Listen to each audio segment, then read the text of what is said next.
Oi, oi, Nutri! Meu nome é Giovana. Se essa é a sua primeira vez aqui no canal da Nutri Nova Era, seja muito bem-vinda. Nesse vídeo eu vou responder algumas dúvidas comuns de quem está começando ou então pretende começar a usar a abordagem comportamental nos atendimentos.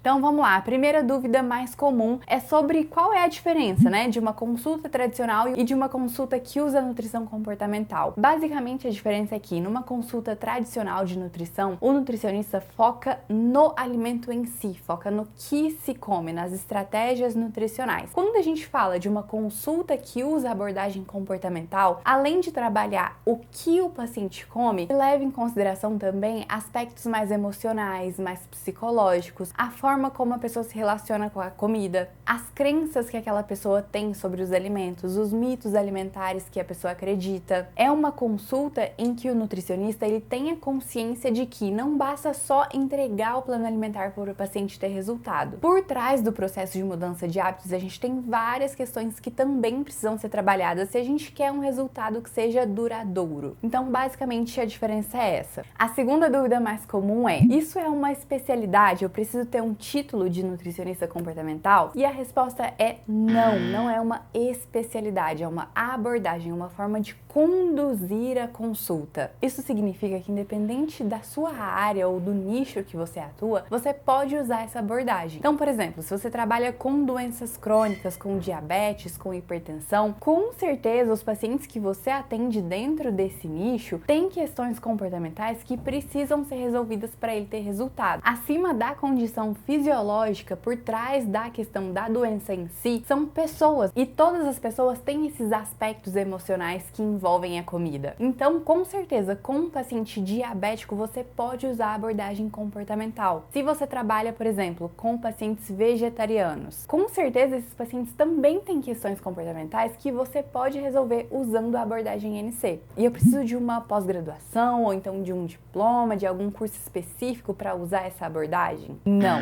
você não precisa necessariamente de um curso ou de uma pós-graduação, embora a gente tenha ótimos cursos, tem até algumas universidades que oferecem alguns cursos de pós-graduação. Recentemente eu vi até que tem algumas universidades colocando a nutrição comportamental na grade curricular da graduação. E eu achei isso ótimo porque significa que daqui pra frente os profissionais vão estar cada vez mais habituados com essa abordagem. Mas falando em cursos, a gente já vem com a próxima dúvida, que é: quais cursos você indica? O curso que eu mais indico é o de capacitação em nutrição comportamental do próprio Instituto Nutrição Comportamental. Como o Instituto NC ele tem um protagonismo muito grande quando o assunto é esse, eu acho sempre válido orientar os nutricionistas para que eles procurem os cursos do Instituto, porque os cursos de lá realmente têm uma bagagem técnica, um nível de confiabilidade muito grande. Eles têm várias opções de curso lá, inclusive tem um curso que é voltado para quem é iniciante, mas o curso que eu realmente recomendo deles é o de capacitação em nutrição comportamental. Próxima dúvida: quais livros você indica, Giovana? Eu indico sempre o Nutrição Comportamental, também do Instituto NC. E agora a próxima dica relacionada a livro que eu vou dar vem muito de uma crença pessoal minha, tá? Que é o seguinte: eu acho que a gente tem sempre que se esforçar para falar a língua do público, a linguagem do público, usar os termos que as pessoas usam, porque a abordagem da nutrição comportamental, ela já pode gerar um pouco de receio por meio das pessoas. E aí, se a gente começa a usar muitos termos técnicos, se a gente usa a abordagem com uma seriedade muito grande, a gente pode acabar atrapalhando o objetivo que a gente tem de criar um vínculo ali com o paciente. Então, eu sempre gosto de dar essa recomendação para você evitar termos técnicos e usar sempre a linguagem que as pessoas falam. E sobre isso, eu tenho duas ótimas recomendações de livro. O primeiro é O Peso das Dietas, que eu até tenho ele aqui na estante. Ele fala mais sobre essa parte de mitos alimentares, essa parte da quebra de crenças sobre a alimentação em si. E outro livro sobre a parte emocional que eu recomendo é um que chama Você Tem Fome de Quê? Ele fala muito sobre o aspecto emocional, do que as pessoas buscam quando elas estão se alimentando. Fala muito sobre as emoções que estão por trás ali do ato de se alimentar. E são dois livros que justamente não têm uma linguagem muito técnica. Eles usam a língua que as pessoas costumam usar, eles falam as palavras que as pessoas costumam falar. E é por isso que eu sempre recomendo eles também. E a última dúvida, que ela é até um pouco polêmica, é sobre entregar ou não um plano alimentar. Essa ideia de que a nutrição comportamental ela é inimiga da prescrição, ela é inimiga das dietas, é inimiga do plano alimentar, é uma ideia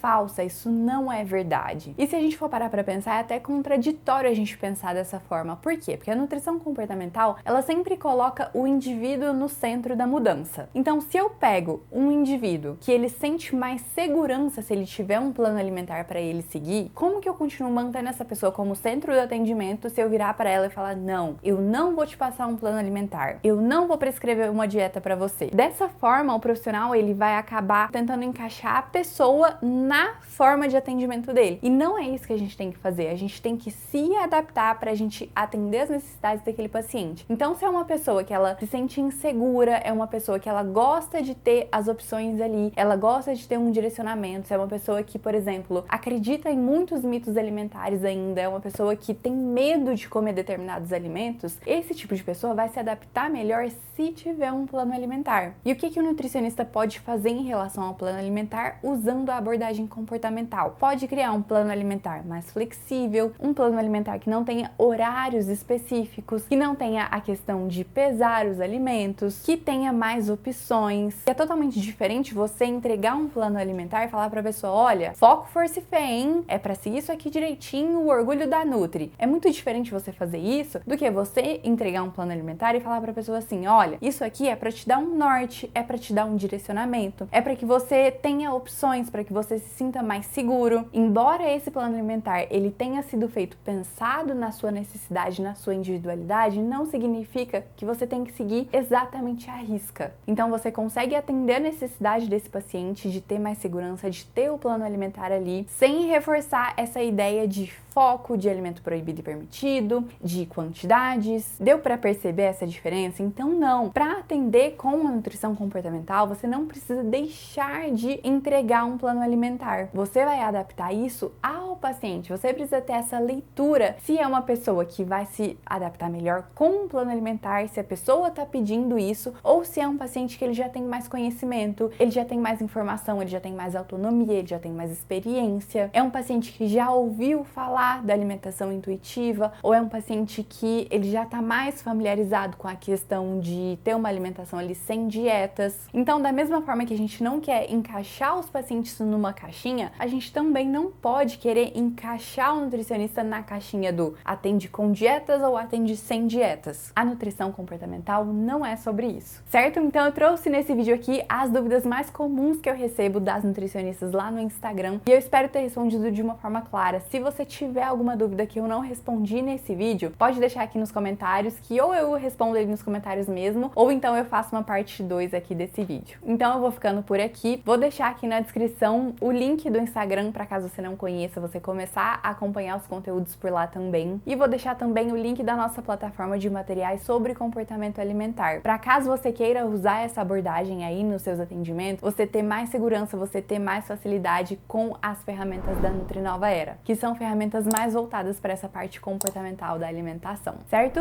Então eu vou ficando por aqui, um beijo e até a próxima!